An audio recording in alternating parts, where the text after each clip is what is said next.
Hi everyone, my name's Megan. I'm an artist here at Say with Clay, and today I'm going to show you guys how to make a wind chime.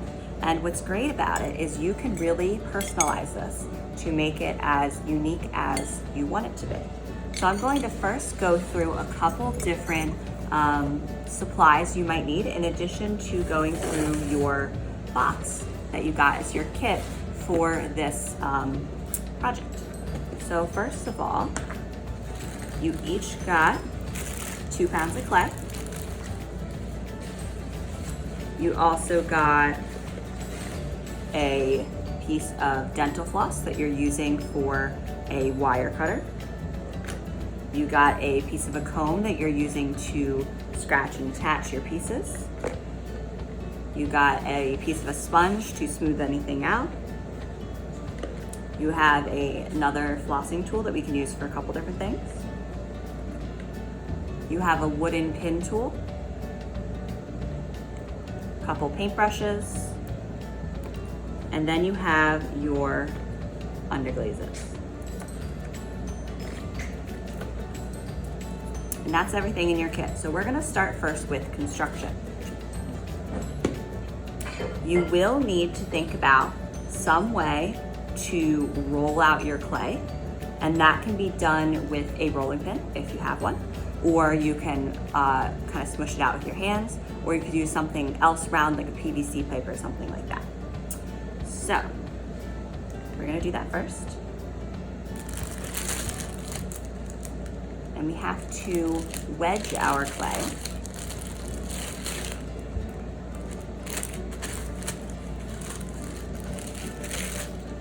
We have to wedge our clay first to make sure that there are no air bubbles in it. I'm gonna get up to do this because I think it's easier for me to stand.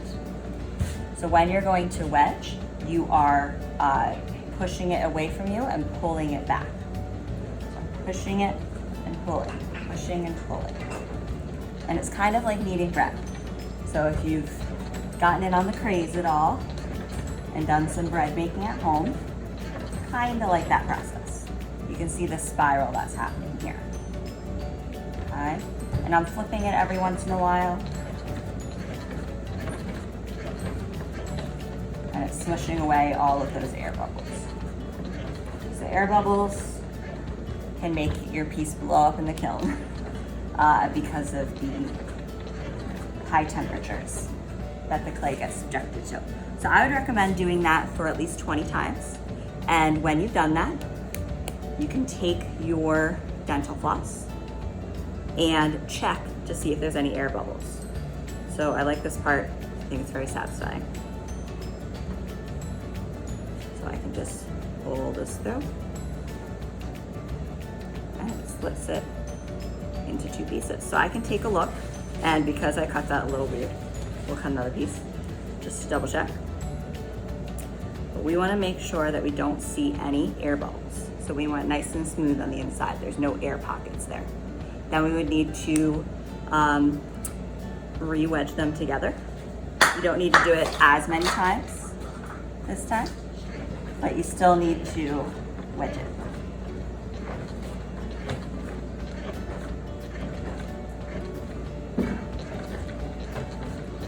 Again, pushing and pulling away and towards you.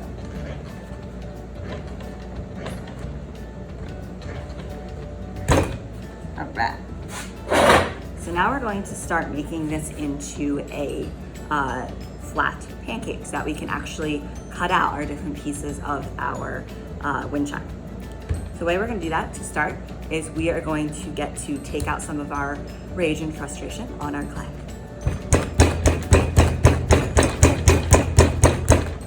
Flip it over every once in a while so it doesn't stick. And make sure that wherever you're working, you're okay with it getting a little messy.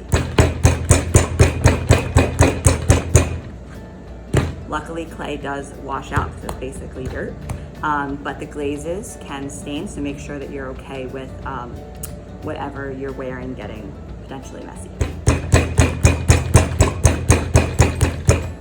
So I'm just getting this as flat as I possibly can without having to roll it. I'm trying to be as even as possible.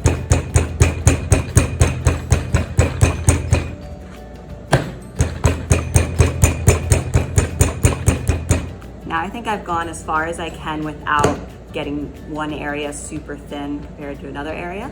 So I'm going to grab my rolling pin, or like I said, another round object like a PVC pipe. If you just have your hands and you don't have a tool, you just want to stand up and press with the heel of your hand outward, like that, okay? You just want to check it every once in a while so that it's not too thin. So I'm going to use my rolling pin. And I'm rolling it half up, half down, and then half to each side, and flipping it in between.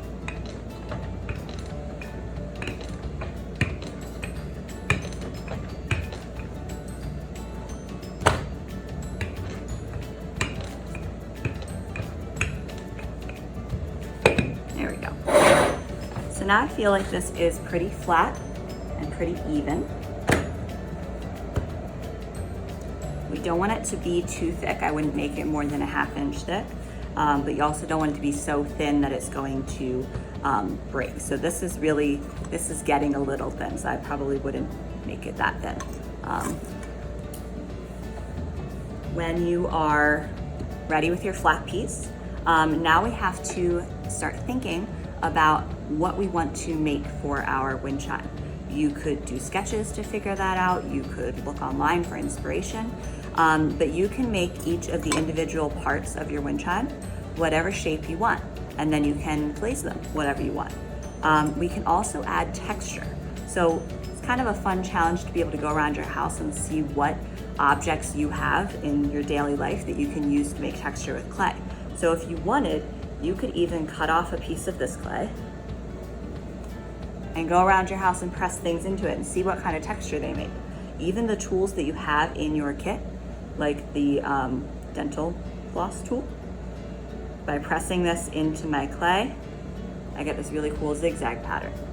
I could drag it and get lines. I could press the rounded part in and get a curved shape. Something like the comb, I can press into my clay. If I overlap it, it's gonna make a different texture. And then there's things like, this is a bookmark, but things like buttons and stamps, things like that can have really neat textures that if you press them in, beads, see that kind of faintly, I get a really cool texture there. And if you use up all of the space on your piece of test clay, you can just squish it back up, flatten it back out, and continue using it. Something even as simple as a pencil can make some pretty unique textures. You can actually just draw with it, with the tip of the pencil, like that. You can use it to make dots by just pressing in the tip. Or you could use the other end, either to give it bigger circles, or use the metal part. And it would probably need to be a little smoother than what I have right now.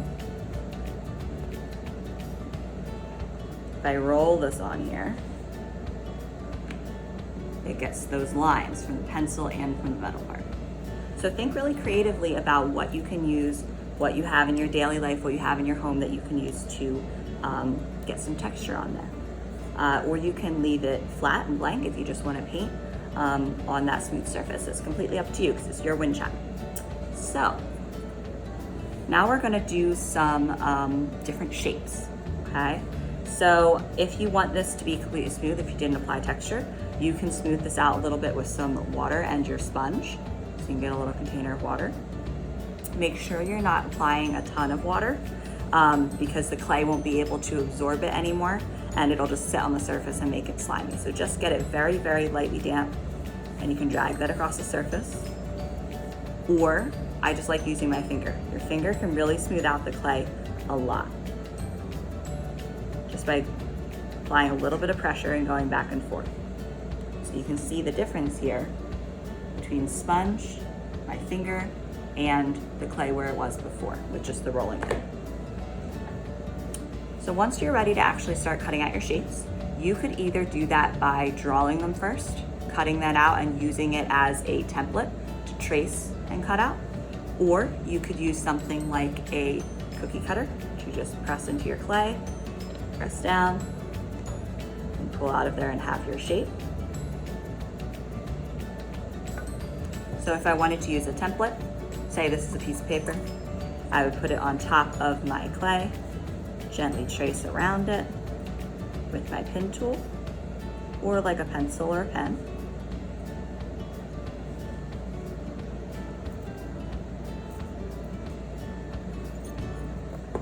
I have my shape and now I'm ready to cut it out. I could cut it out with my pin tool, or I could cut it out using this sharp part, which I really like.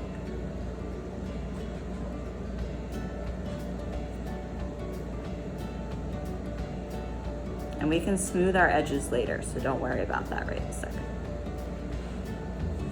See how I'm cutting this out piece by piece, because this leaf has a lot of different angles to it.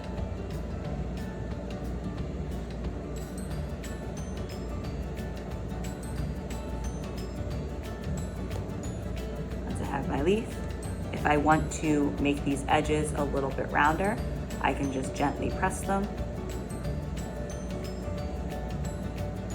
make them rounder, or I could cut off and shave those little pieces.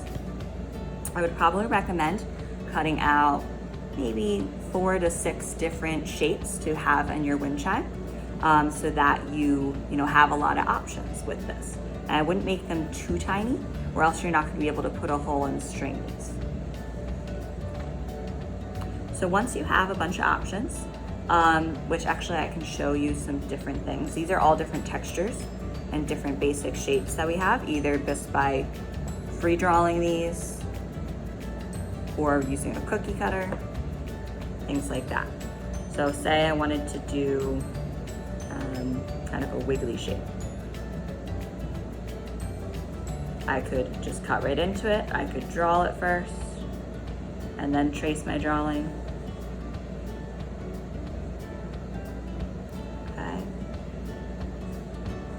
So you have some different options. What's great is if you run out of space, like all these smaller areas, you could just squish this back up. You do have to re-wedge it, and then you'd be able to roll it out again and use it as a flat space. Because the biggest shape you're going to need is for the top of your wind chime. So I did leave enough space for that. You could either make it like this, where it's kind of like curved and wiggly around the edges, or you could make it a perfect circle. It's up to you. It completely depends on what you're looking for, but this is what all of your different objects are going to hang from. So I would use a little cup, a can, anything like that, and I would place it on top of my clay, trace it,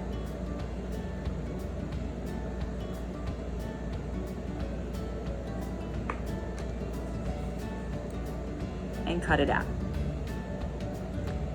This is if I'm making a flat disc. Could also be a different shape if you wanted it. It could be a triangle, it could be a square, but it's going to be the part that everything is going to hang from. So that's how I would make a flat disc. If I want it to be more like this, I would give it a more organic edge. Draw it first, or you can just freehand cut it.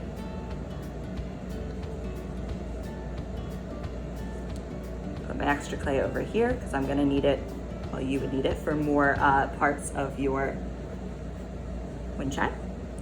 And then I'm just going to curve it. So you might want to have something to curve it over top of, like a little copper bowl, or you can use newspaper and just bring it into a ball and put your piece on top and just curve it over that. And then you can have that curved shape. And you can also apply texture to this if you were interested in that.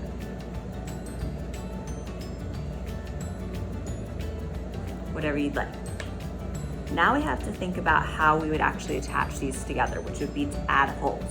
So I recommend using a the paintbrush to make your holes. And you would put these all around the edges of your top part, whether it's flat or it's curved. You want to make sure they're not too close to the edge, okay? They're too close to the edge, it's likely that they're going to break as they dry. So you can see how far away that is. Same thing if I'm doing this.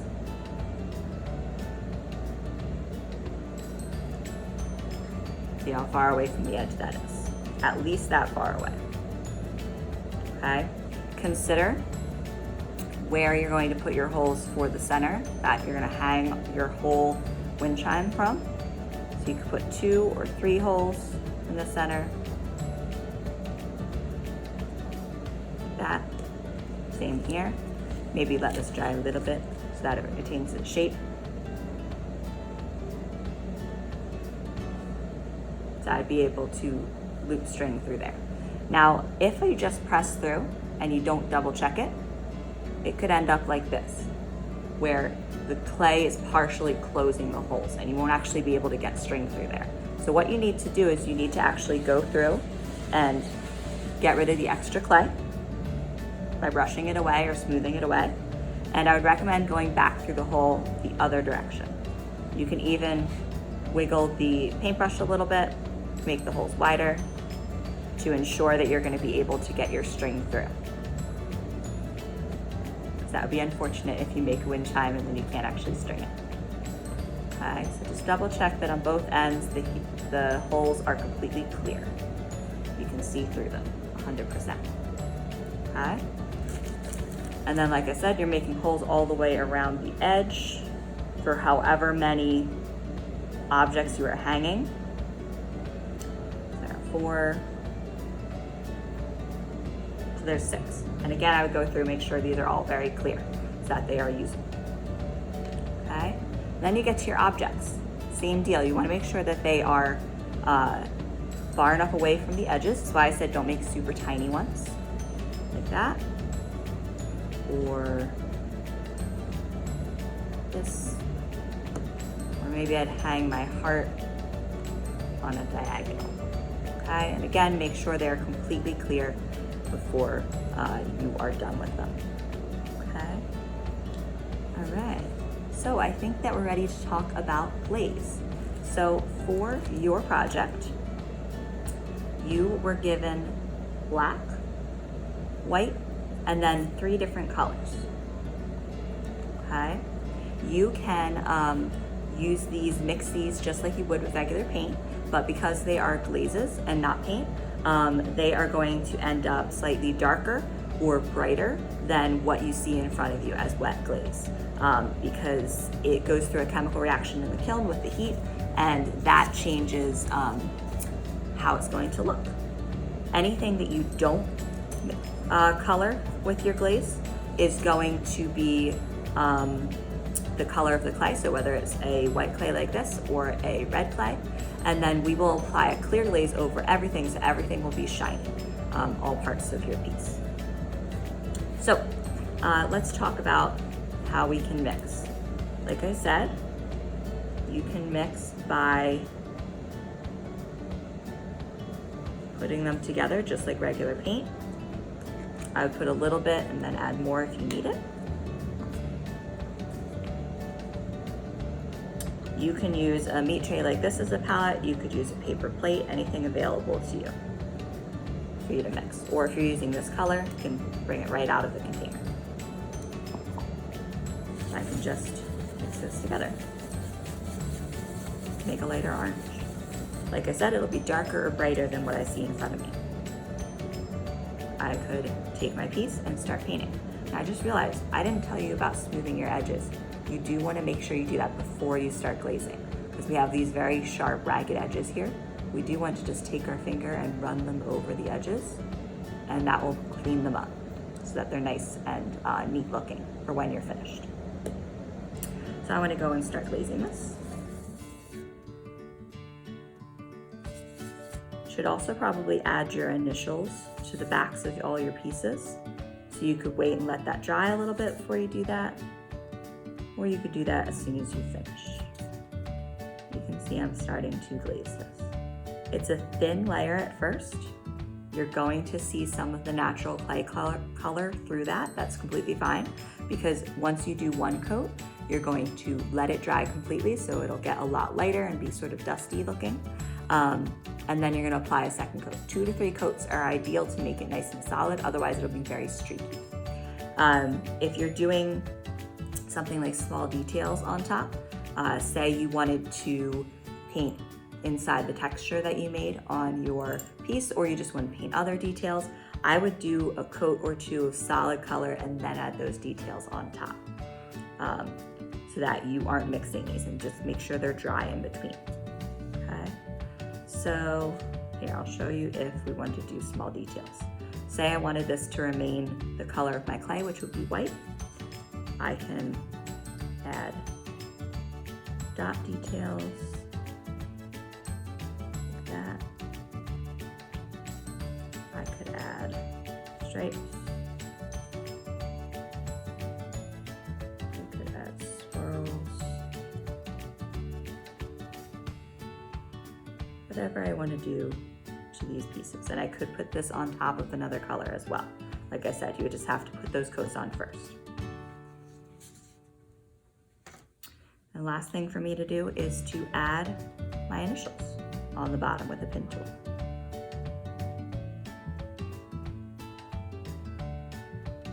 Just like that. And I think that's it. And you'd get to, bring it back and have a very unique wind chime that you created. Thank you for joining me today.